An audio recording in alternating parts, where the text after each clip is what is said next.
This question comes from Ruby Nelson, who is a Warrensville Heights City councilwoman. Mr. LaRouche, I'm a city councilwoman in Ohio who recently raised your Homeowners and Bank Protection Act at our council. There's tremendous interest in this initiative among my colleagues. I understand that in the second portion of the bill that you're not calling for a bailout of the banks. I understand what you are calling for, and I agree with it. If the banks go belly up, then pensioners, state employees, and depositors will lose everything. If the HBPA passes Congress, and I certainly hope that it does, what can we look forward to? How will it work? Also, and importantly, we depend on local revenue from real estate taxes and other taxes based on real estate in one form or another to help on school and related funding. If we lower mortgage payments, this will impact those jurisdictions, and we're going to have to deal with it. But second, on a broader and more profound level, I think your initiative is just terrific, and I really admire your drive. I have to ask, what is your spiritual motivation to do this? It's like you're David fighting Goliath. You're working against all odds. What motivates you to wage this very challenging fight, and how can we spread it? My motives are habits that I've acquired a long time ago. You know, I came out of life with knowing that Euclid was a fake from the age of 14, and knowing a number of other things were fake, and I never accepted what I knew to be fake. This got me into a lot of trouble, but it gave me a great benefit. I'm smarter than the people who gave in, because I didn't believe what you shouldn't believe, simply because somebody on authority said you should believe it. And also, you know, there's a sense of immortality here, which is intrinsic to the human being who's aware of this. And that is that we die. But since we're human beings, we don't completely die.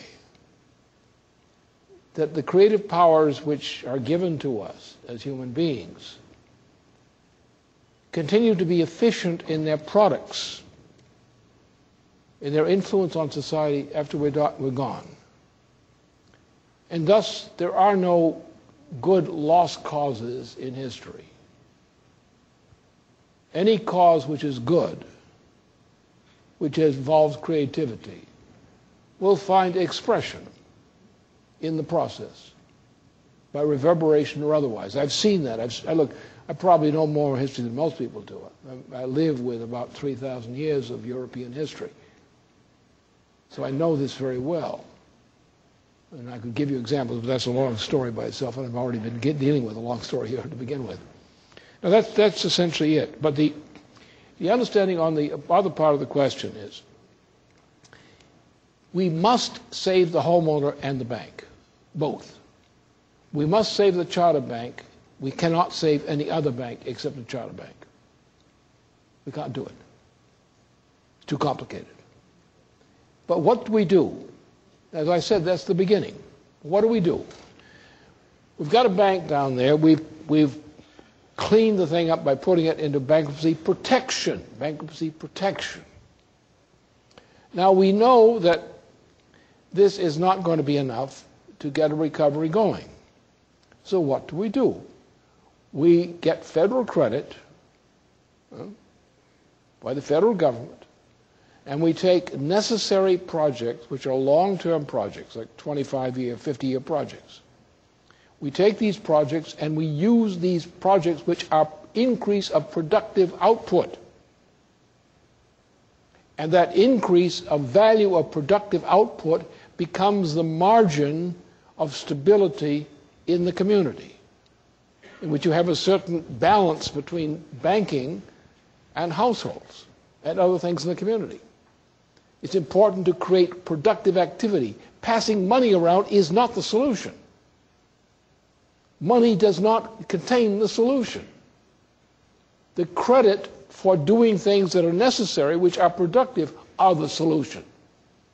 So therefore you need programs. For example, it's crazy in this area here to go from West Virginia to Washington and back on daily commuting. This is nonsense. It's idiocy.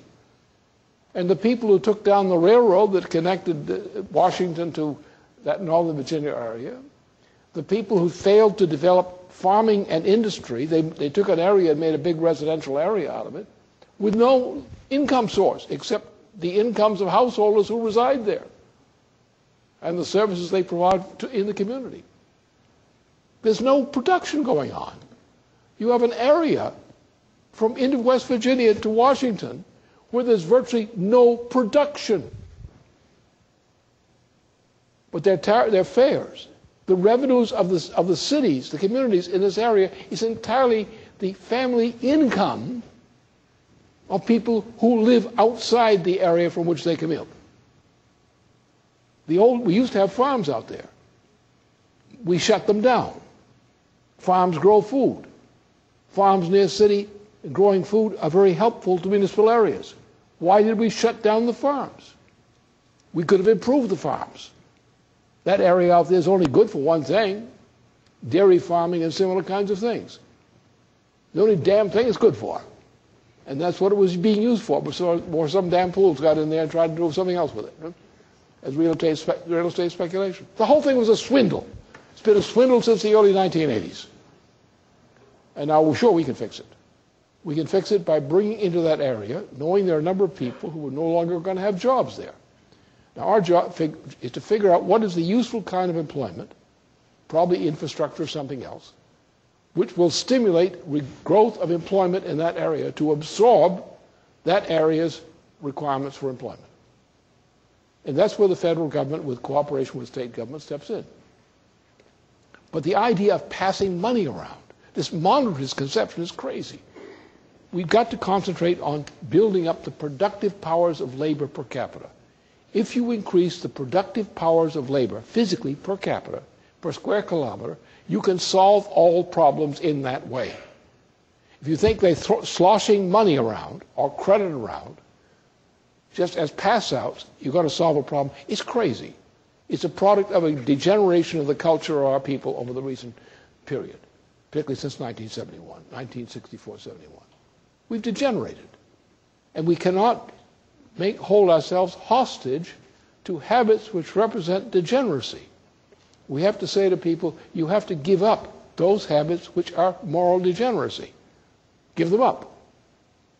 We can't afford them anymore. And then you have to come in and give the alternative, which are more productive things, and that's the way to get ahead. You've got to give the population a sense, as they did under Roosevelt during the Depression. You have to give the people of the United States a sense that they are moving ahead, that they are part of the process of moving ahead, that they and their children are part of the future of the nation and building the future for this nation. If you get that started, we cannot lose. If you don't get it started, I don't think we're going to win.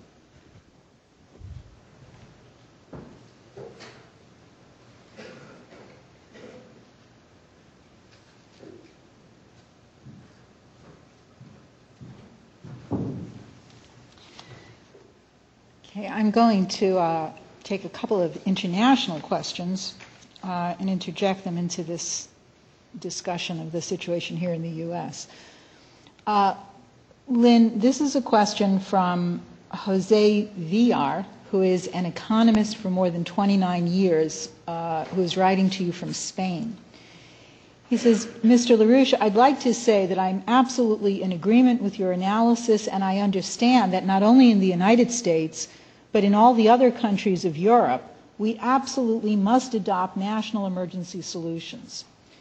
Given that the dollar currently has no support with relation to gold or GNP, and that they've eliminated the M3 index, which identifies the quantity of money in circulation, I wonder if it's possible for a nation to issue money through a national bank without interest.